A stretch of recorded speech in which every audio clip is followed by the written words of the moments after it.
আমরা এবার view menu নিয়ে কিছু কাজ করব। ভিউ মেনুতে আমি ক্লিক করলাম। এখান থেকে আমরা দেখতে পাচ্ছি ওয়ার্কবুক ভিউজ, অর্থাৎ একটা ওয়ার্কবুক কিভাবে শো করবে বা আমরা কিভাবে সেটাকে শো করতে পারি সেই অপশানগুলো এখানে দেওয়া আছে। এখানে আমরা প্রথমে নর্মাল দেখতে পাচ্ছি, অর্থাৎ নর্মাল বাই ডিফল্ট আমাদের পেজটা নর্মাল আছে বা ওয়ার্কবুকটা নর্মাল আছে। এখন যদি আমরা পেজ লেআউট করতে চাই, অর্থাৎ পেজ লেআউট বলতে আমাদের একটা প্রিন্টিং প্রিভিউ অ্যাপিয়ার করবে। তো এটা যদি আমরা করতে চাই তাহলে আমরা পেজ লেআউটে ক্লিক করব। তো আমরা দেখতে পাচ্ছি এখানে একটা প্রিন্টিং পেজ লেআউট, অর্থাৎ একটা প্রিন্ট করলে আমাদের কত দূর পর্যন্ত প্রিন্ট করতে পারবো সেই একটা আউটলুক এক্সপ্রেস করেছে এখানে। তো আমরা যদি আবার এখানে থেকে আবার নরমালে যাই, তাহলে আবার নরমালে গেলাম। তো আমরা দেখতে পাচ্ছি এখানে একটা দাগ, তো অর্থাৎ এই পর্যন্ত আমাদের প্রিন্টিং এরিয়া সিলেক্ট হয়েছে। আর এখানে যদি আমরা পেজ ব্রেক করতে চাই, অর্থাৎ আমরা একটা পেজে প্রিন্ট হওয়ার পরে যখন স্টপ হয়ে যাবে যে পজিশানে, সেখানে সাধারণত এই পেজ ব্রেকটা শো করে। তো আমরা এখানে পেজ ব্রেকে ক্লিক করলাম। তো আমরা দেখতে পাচ্ছি এখানে একটা প্রিন্ট প্রিভিউ দেখিয়েছে, অর্থাৎ এই পর্যন্ত আমাদের প্রিন্ট হয়ে এখানে স্টপ হবে, অর্থাৎ এখানে ব্রেক করবে। আবার যদি আমরা নরমালে যেতে চাই তাহলে আমরা নরমালে করলাম, আর পেজ ব্রেক করলে আবার পড়বে। তো আমরা এই প্রিন্টিং এরিয়াটাকে যদি আমরা কাস্টম ভিউ, অর্থাৎ এটাকে একটা আমাদের সাংকেতিক চিহ্ন দ্বারা আমরা যদি এটাকে সিলেক্ট করে রাখি, পরবর্তীতে আমরা প্রিন্ট করার সময় এই মোডটাকে যদি আমরা নিয়ে আসতে চাই তাহলে আমরা কাস্টম ভিউ থেকে আমরা এটা করতে পারি। অর্থাৎ কাস্টম ভিউ আমরা দেখতে পাচ্ছি ভিউজ, আমি এখানে অ্যাড করলাম, সে এখানে প্রিন্ট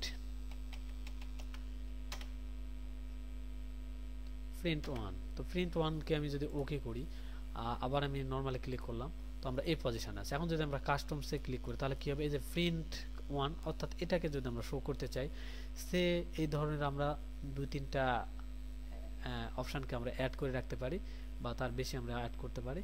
এখান থেকে যদি আমরা শো করতে চাই যেটাকে, সেটাকে আমরা এখানে সিলেক্ট করব। বাই ডিফল্ট এখানে একটা আছে, তো আমি শো করলাম। তো আমরা কি দেখতে পাচ্ছি, যেটাকে আমরা কাস্টম হিসেবে সেভ করে রেখেছিলাম সেটা আবার শো করছে।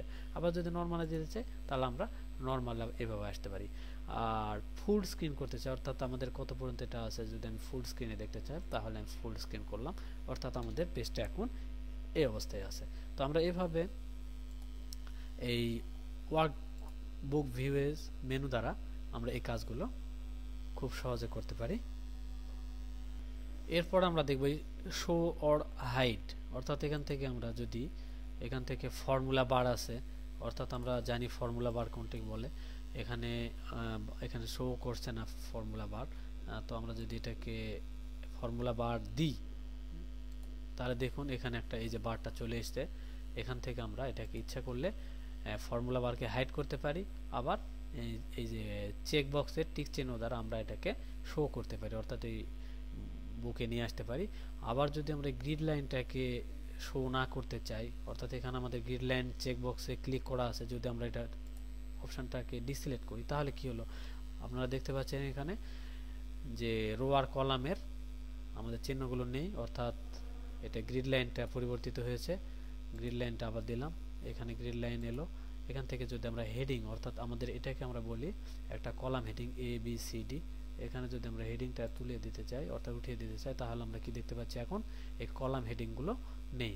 আবার যদি আমরা নিয়ে আসতে চাই, তো এভাবে আমরা এই শো হাইড অপশান থেকে আমরা এই ফর্মুলা ওয়ার্ড অথবা হেডলাইন আবার এই গ্রিড লাইনগুলো আমরা ইচ্ছা মতো রাখতে পারি, আবার উঠিয়ে দিতে পারি। তো এই মোটামুটি আমরা ওয়ার্কবুক ভিউজে বেশ কয়েকটা কাজ দেখলাম। চলুন আমরা পরবর্তী অপশানে কাজগুলো করব।